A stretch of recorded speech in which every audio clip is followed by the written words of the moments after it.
Andy Reid says they can flip a switch, and I believe him. They have to get it done today. I'm Locked On Chiefs. From the land of the free and the home of the Chiefs, this is the Locked On Chiefs podcast. Welcome back, friends and neighbors. We welcome you on after a long holiday. Hope you had a good one. Thanks for making us your first listen here on Locked On Chiefs, your daily podcast with the Kansas City Chiefs here on the Locked On Podcast Network, where it's your team every single day and now the #1 sports podcast network. We really appreciate you and you everydayers in particular for being here without fail over and over and over. We are going to have a great show for you, but we couldn't get it done without you. Make another Locked On show your next listen as well. We're brought to you by Game Time today. Download the Game Time app, create an account, and use the code LOCKEDONNFL to get $20 off of your first purchase. We're going to go around the horn as to where we are after taking stock, after taking turkey. He's Chris Clark from KC Chiefs Corner. You can find him and his work over there. He's been my partner for going on 9 years on this show, plus a few before that. Sorry for the editing days. I'm Ryan Tracy. You can find me at Rogue Analytics, right? Yeah, you deserve a medal for that one. You can find me at Rogue Analytics, where we run down the draft and we get you ready for metrics, analytics, athleticism, the whole 9 yards. You can find me at NFL33.com, where me and my staff look at the league as a whole, trends, analytics, etc. And you can find me at RGR Football, where we run down the Chiefs from a film standpoint, etc. We've been doing this for a very long time. Thanks for being here. We have to talk about what is rare air in those 9 years. That it's a frustrating team right now. There's a lot of question marks right now. That is abnormal for what we've been through on this show to this point. And a lot of these things are just close calls. There's too many to just justify away. Where are the Chiefs in their mentality right now? That's first. Then we get to the fact that close games are always a turning point in every NFL season. Why it's so different? And is it really just a few plays? That's our second point today. And then we're going to get to the point, can they flip the switch? Is there enough left in this team? Is there enough left in its leadership to get this team to turn it around? That's us today. I want to start with the fact that we heard from Andy Reid on Monday, and it sounded exactly the same to me with a couple of different words, but the same concept is these are just little things that we have to get sorted out, and we're going to be right as rain. And my concept to you, that's BS. Andy, it's not just a couple of plays, because if it's just a couple of plays, you should be able to survive that. You, with this talent and this coordinator and this staff and this quarterback, should not be a couple of plays, a couple of mistakes away. This is a lot more than that. And it feels like the mentality that Andy Reid is putting out there has not changed throughout this season, throughout the loss to the Chargers to kick it off, the mistake against the Jaguars to right now, and honestly, not living up to expectations against the Cowboys. It doesn't seem like anything's changed to me. Does it to you? I don't think anything's changed, and I'm torn on whether or not that's a good thing or a bad thing. Like, I get kind of where you're going with it, but I'm looking at it, I can see it from two different perspectives. One, I mean, yeah, you would love for them to come out and say, you know, we're changing this, we need to change this, and I get that thought process. That makes sense to me. But the other side of it also is he thinks that they're right there. Like, he believes in his guys. He believes in his team. He believes that they can do it. And maybe flipping things around and changing things makes them think that he doesn't believe in them. I don't know. I mean, like I said, I can see it both ways. I wish I had a great answer as to what I think. I think that he believes they do have the ability to do it. I think that the team does have the ability to do it because on paper they have all the talent they need. It's just, while I don't disagree with you that it's not just a couple of plays, I would say there's probably 2 or 3 plays in every game that they've lost that if they're different, they win. Quite literally 2 or 3 plays in every single game. And some of the bigger ones, like the Eagles, the interception against the Eagles in the end zone, that you don't make that play, you probably win that game.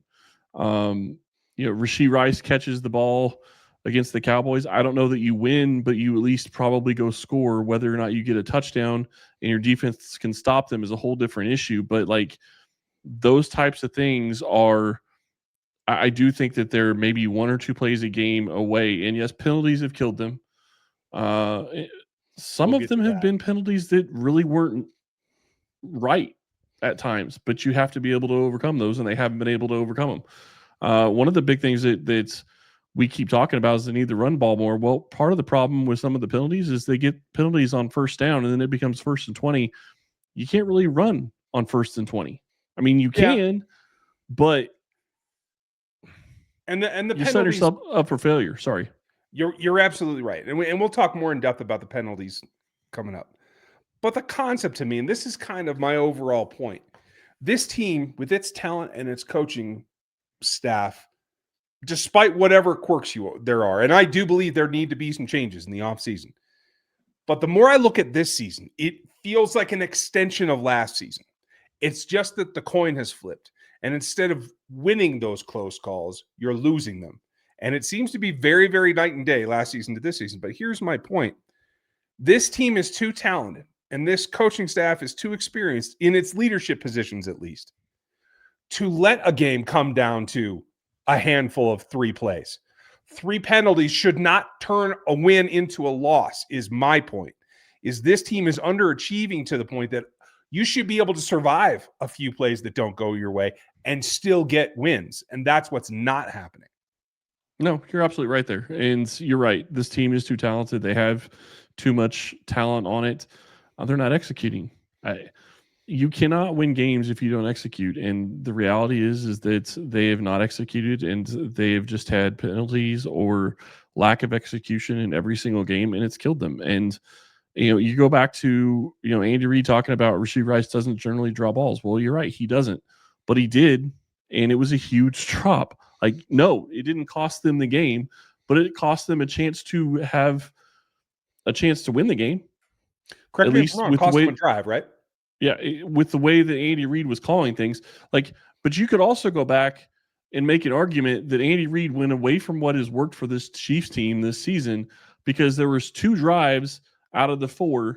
I think one was like a 4th and 15, then like a 4th and 16 or 19 or something like that. So, but it was situations where you obviously can't go for it, even on their side of the 50. I get that, not in that point in the game. Late in the game, that's a different story. But in that point in the game, you can't go for it. But when you get to 4th and 4 and 4th and 5, and you're past the 45-yard line, this team should be looking at going for it. Yeah, that's just the reality. Especially considering one of those specific drives, they'd literally done a 4th and 1, got the first down, and then 3 plays later had another 4th down and didn't go for it. That's a very good point. And I think that is probably in a very interesting thing to come down to just the few plays concept. My goal is for the rest of this season for them to get to the point where a few plays does not determine the outcome. But if it is just a few plays, what are they and what can they fix? That's next. NFL season is back, and honestly, there's nothing better than being in the stadium surrounded by your fans cheering on your team. But let's be honest, getting tickets is a hassle. Between queues, login screens, prices jumping at checkout, it's frustrating. And that's why I use Game Time, the app that gives the advantage back to the fans. Game Time makes it fast, easy, and they're backed by the Game Time guarantee. You'll always get 100% authentic tickets delivered on time and at the best price. Plus, all the fees are included. So the price you see is the price that you pay. I pull up Game Time, and just a couple of taps, I can see amazing deals. Find my section that I really like in the corner of the end zone. And I'm talking about all of the Chiefs games, the NFL games that you're looking for, some as low as $100. You got to get on that action. And this is how you do it. Download the Game Time app, create an account, and use our code LOCKEDONNFL, all one word, for $20 off of your first purchase. Terms apply. But again, the promo code is LOCKEDONNFL, LOCKEDONNFL, for $20 off. Swipe, tap, ticket, go. Download Game Time today.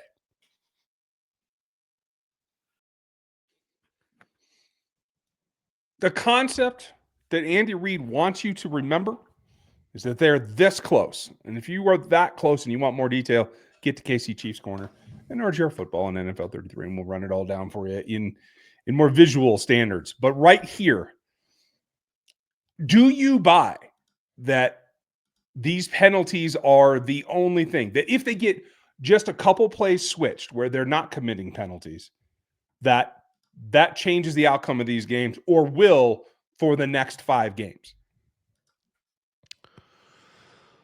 Oh, I would love to say yes, but I can't. Mainly because they could get things switched, but they haven't proved that they can do it consistent enough. And like they've gone against bad teams. And I want to be clear, the Cowboys aren't a great team. They're a good team. Their offense is really good. Their defense is playing better. The Chiefs' offense left a lot on the field and left a lot to be desired. But you're going to end up playing against one of the best defenses in football this next week against the Houston Texans. That's going to be a very tough game. And regardless of whether or not how the Texans offense plays, their defense is that good. That could be a problem. They have the Denver Broncos still on the schedule again. They have the Chargers still on the schedule. You have 3 games against those 3 of your last 5 games against those types of teams that are all fighting for AFC playoff spots. That's a problem. And Kansas City hasn't proven that they have the ability to be consistent enough to do it every single week, especially whether or not teams believe it or they will say it, especially since it seems like teams still give the Chiefs their best shot, regardless of whether or not they seem to feel like Kansas City deserves it at this point. I agree. And I think it's more like, oh, we have a chance to get them. Well, they're maybe a little bit weakened, so let's go do that. I don't see that changing anytime soon.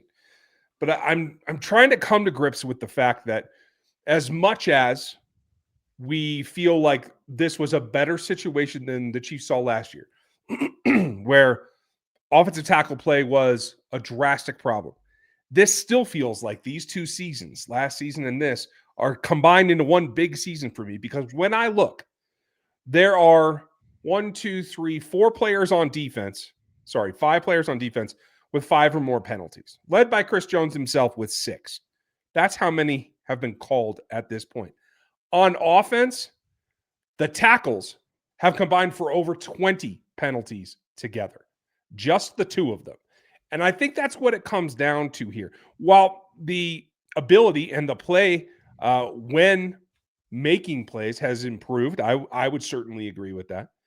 That the total number of penalties is still a situation where the weakest link on the offense is still the tackles, and not just Joshua Simmons, the rookie. He's got 8, and yes, he missed a number of games, so that likely would be more on par with Jawaan Taylor's 13 had he played all of those. And he's likely to miss more games. Absolutely. And we're going to get to the lineups tomorrow with Matt Derrick and our preview and crossover, so don't miss any of it, folks. We're going to be here all week like we are. And we haven't had a season where there's nothing to play for in the postseason in 9 years. So if we get to that point, we're still going to be here. So don't forget about that. Make sure that you're subscribed, and nothing's going to change there other than we're going to turn to the draft a little bit quicker. But here's the thing. If you take those things apart, if you take the 2 big culprits, Chris Jones, Jawaan Taylor, the guys that are still possible to play this week. We doubt we see Joshua Simmons. We'll talk about that later tomorrow. You get those 2 guys to cut down, and the leader on each side of the ball removes some penalties, or all penalties would be my preference. Do you think that's enough to get a win, say, this week? Probably. But you have to come out and you have to basically play perfect football at this point. Like, this team needs to come out and act like they are a Super Bowl contender like we thought that they were when the season started. If they do that, they should win all 5 games. But they haven't done it, and I don't know where the hangup is. Like, you're going to probably be without Josh Simmons. You could be without Jawaan Taylor. We will find out. Mm-hmm. Who knows who you're going to have available in this game, and that is going to make a big difference, especially going up against a fearsome pass rush in the Texans. But you have ways to get around that, and if you can find just the ability to get the ball out of Mahomes' hands as you've done at times this season, this offense has shown that they have the ability to score points because they can do enough to not make mistakes at times. But it's the bigger problem that they're running into right now is when you look at how this offense is set up, they want to have deep plays. They want to have some deep shots. They want to have, a quick strike offense. but they don't have the ability to connect on those on a regular basis. And when you start taking into account missing on those deep shots and getting penalties, then you go from a 1st and 10 to a 2nd and 10 or a 1st and 20 or 2nd and 15 because of penalties and whatever. So then you're in a situation where you're always behind the sticks, and it is very hard to continually win. And Kansas City's offense has shown they do have the ability to move, generally speaking, in long drives. But it's just the problem with long drives when you're talking about 10 to 15 play drives. One mistake sets you back and gets it to where you can't get over the hump, and then you get in trouble and you can't put points on the board or get in even field goal range at times. Yeah, it makes things very difficult. But my suggestion from my read right here, the answer is more.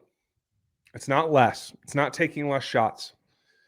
There have been games here where Patrick has to linger around the pocket in order to get himself set right, to give himself an opportunity to take deep strikes. And then there are deep strikes where it's back, 5-foot drop, back foot hits the ground, and the ball comes out. That's the type of thing they have to do. I think they have to do it from under center. And I think that they have to do more of it to increase their chance of making those plays. That's dangerous, I admit. But you have to light this fire. The other half of it we're going to talk about tomorrow and the next day, and that is the run game. But it comes down to players making the plays. We'll argue, I guarantee you this week, we will argue about whether the play call is enough to get this done. But regardless of what the play call is, the play execution has to be there. Can these players flip their switch and get on it? That's coming up next. This episode is brought to you by Prize Picks. You and I make decisions every day, but on Prize Picks, being right gets you paid.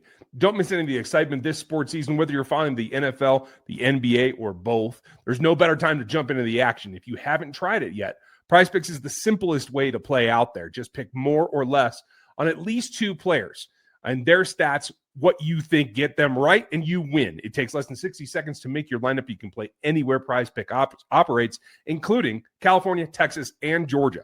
It keeps every game exciting, and you can get it all during both football and NBA tip-offs and get right there with that stacks feature. It's a new game changer, and it gives you threes, points, touchdowns, etc. Download the Prize Picks app today and use the code LOCKEDONNFL. You're going to get $50 in lineups after you pay for your first $5 lineup.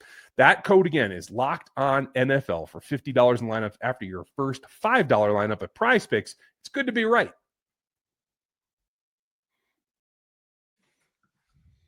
Flipping that switch is something you can do. Make sure you flip the switch to listen to us every day or watch us on YouTube every day. That's what everydayers do. We appreciate you. Thanks for making us your first listen. Check out another Locked On show next. But this comes down to immediacy and I think a certain amount of maturity to be able to understand that you have not been performing up to the expectations and that you have to go right now, every day, at practice, in the meetings, you have to dig deeper. This is December football. For the first time in a long time, it means something to you whether you play in January or not, just when you play in January.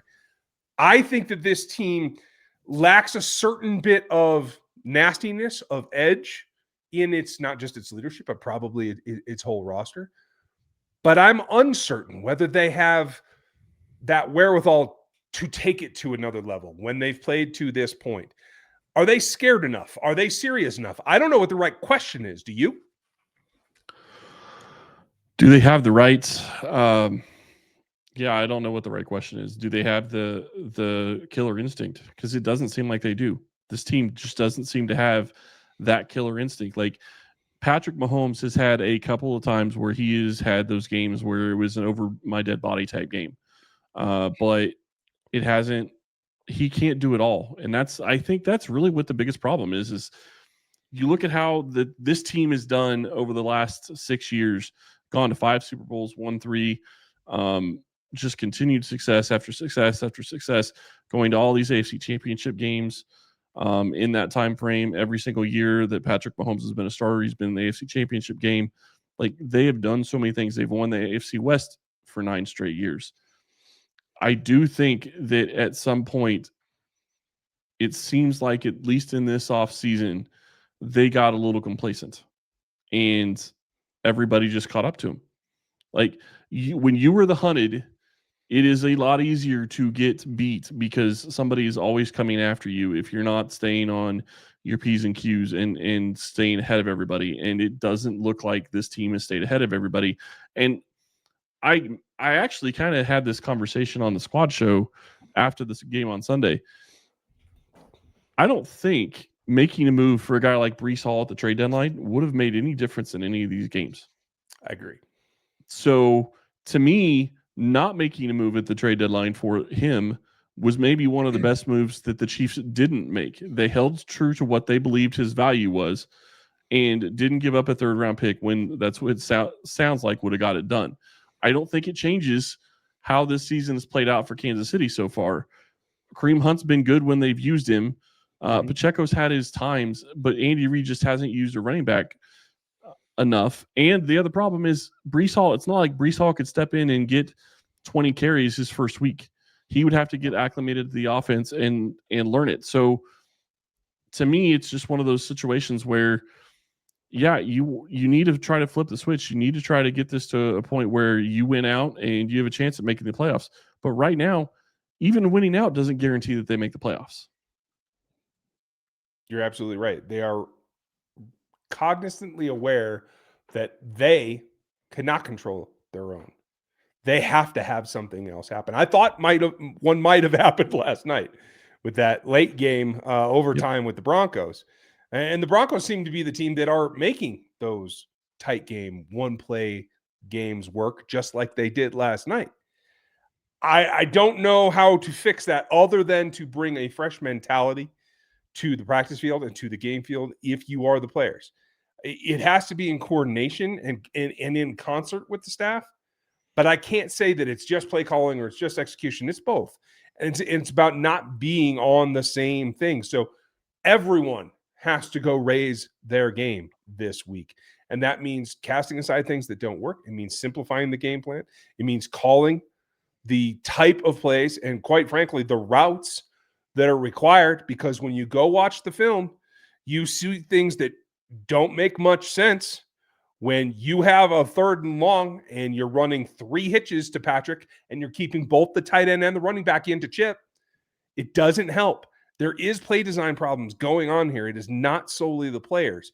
But I come back to one thing, and this struck me. For the Chiefs, in what we think is probably the height of their season, right? Which I have chalked up to playing Detroit and 2 sleepy teams. I think after last night, I can say that Washington is not a sleepy team, or maybe isn't in its entirety. But the one common thread, 2.4, 2.9, and 2.9. Those numbers represent Patrick Mahomes' time to throw against the Lions, Raiders, and Commanders, when we thought that this offense had figured it all out and was ready to roll. Since then, he's only been sub 3 seconds once the rest of the season. And I think that's part of it. I think there is too much reliance on intermediate routes that still take over 3 seconds to develop. Too much where you're not giving him short, quick options. The fact that the pace of the passing game is so slow, I think that is a detriment to these tackles. And I think that that is something that both the staff and the quarterback can correct. Well, and it goes back to what I said before. Like, you cannot continue to take deep shots if you're not going to hit on them, because this offense is not built, or it's built, but it's not able to get past those situations where you're in a 1st and 10 and you take a deep shot and then you're in 2nd and 10, because then you become predictable. You're going to throw the ball 2 more times, and the defense knows that. You have to look for opportunities to take some deep shots, don't get me wrong, but you have to connect. That's the big thing. Like, and if you're not going to connect, if you can't figure it out with Xavier Worthy this season, that's fine. Know that and adjust and take deep shots to the guy you've been connecting with in Tyquan Thornton, because that has been there at times. Mm-hmm. And I don't disagree with you. I think they need to do things that are going to speed the process for him to throw up, especially when you're looking at having some significant injuries on the offensive line this week, and how that's going to play into this game plan.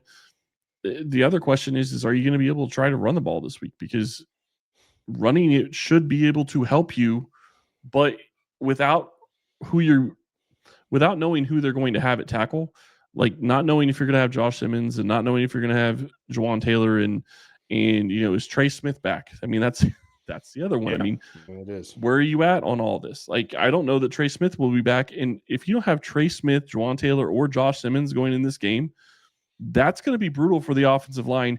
And you better have a game plan to get the ball out quick just to try to get Mahomes to survive, let alone thrive in this offense. Yeah.